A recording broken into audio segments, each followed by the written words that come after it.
Well, we've had pretty good work this week. It's been a little warm, but I think this is probably good for our players. Probably that's the kind of circumstance on Saturday.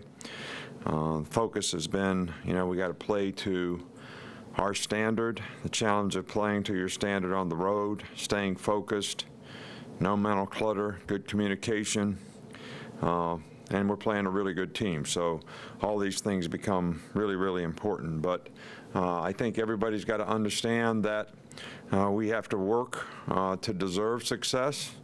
You're never entitled to it, no matter what you've accomplished or done in the past, individually or collectively as a team. So everybody's got to embrace the challenge of the SEC, the difficulty of the conference, the consistency and performance that you need to have play in, play out, game in, game out.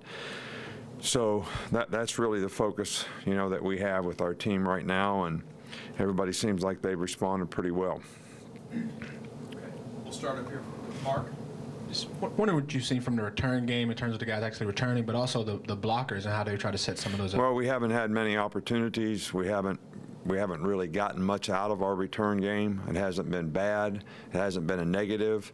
But the goal is to average a first down on punt returns. We haven't had many opportunities, but we got to get better at holding them up. We did block a punt, so that was a positive. Kickoff return, we haven't had many opportunities, but the opportunity that we have, we want to get drive starts, out there by the 30-yard line, and we haven't really accomplished that. So those are both two areas where, we need to continue to improve and work. I think the returners have done fine. They've done a good job of handling the ball. I just think we have to do a better job of executing the returns so that they have an opportunity to make plays. Come back over here with Michael. Just wondered how Josh Jacobs is looking since he came back from his injury, and what the plan is for him going forward. Well, you saw him play 3 or 4 plays in a game, so you know as much about how good he is as I do. You saw the game, right? Yeah. All right. So he is what he is. We didn't want to play him too much in that game. Try to feel his way back. He's done more in practice this week. So hopefully he'll make a bigger contribution in the game, and that's our plan right now. Okay, we'll back with Scott. Hey, Dave, you told me a few months ago you have that defensive eye. When you look at a defense, obviously, sometimes you can help your offense because you know how to attack it. Is that the case this week with a defense like Vandy? Well, they are really good on defense. They're good because they got really good players. They're very aggressive. They got a good scheme. They don't make very many mental errors on defense. They're good enough in the secondary to match up with you and play man-to-man. So if you can't beat man-to-man coverage, you're going to have, some issues and problems. They do a lot of stemming and moving up front. So it's really going to be important to communicate well so the offensive line can execute and change the calls that they need to make. This is an attacking. When I say attacking, I don't mean necessarily blitzing attacking, but I'm talking about striking, upfield, being very aggressive, playing downhill with the linebackers, and they do a really good job of that. So, I don't know that there's, any magic other than we're going to have to do a really, really good job of executing.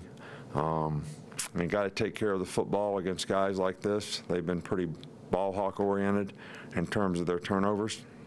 Okay, I've got a couple more right here than Alex. How much do you think volume of plays and time of possession, or lack of time of possession maybe on offense leads to more yardage given up and defensive lapses, or do you think the defensive lapses again create the? Well, I think it's a combination of both. I mean, when you play defense, you don't get off the field on 3rd down. You extend drives. All right, so rather than being 3 and out, you end up playing 10 plays.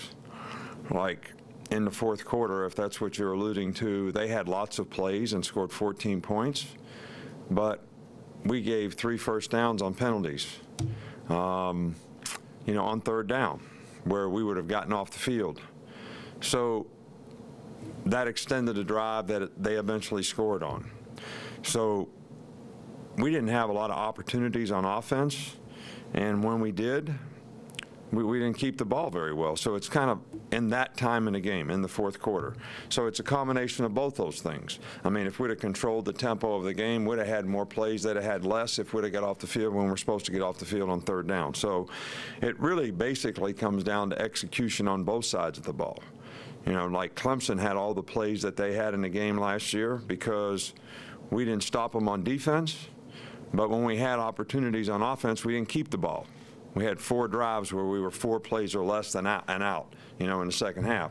So it's a combination of both. It's not one or the other. It's a combination of both. Okay, we'll wrap things up here with Alex.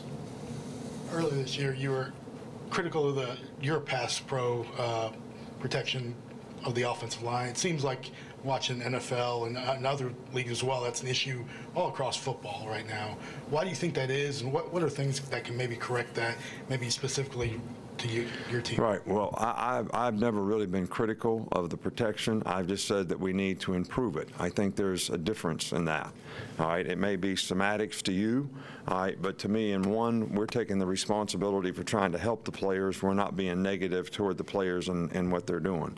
All right. So, and that's something that I think was a little better in the last game. But I think there's a lot of multitude of blitzes and pressures and things that people see. Obviously, people who open up more and getting 4 wideouts, you know, you put more pressure on the offensive line relative to how you can give them help, because it's got to be 5 or 6 man protection. That's the best you can do. I think the game has changed where people look because of style of play for faster players to play defense. All right, so you're looking for guys that, you know, are really good in situations like that because that's what the game has become. If some of the guys that play now that are very, very good players would have played 20 years ago when people were in regular formations running the ball, they wouldn't have been in a position they could play. So the style of play and the style of players has changed, relatively speaking. You know, in our case, you know, we've lost 4 or 5 of the best pass rushers that we have. All right, so that's had, you know, some effect, you know, on the kind of edge rushers that we can have and the kind of multiples of things that you can do with those kind of players. Okay, Coach, that's it. All right, thank you.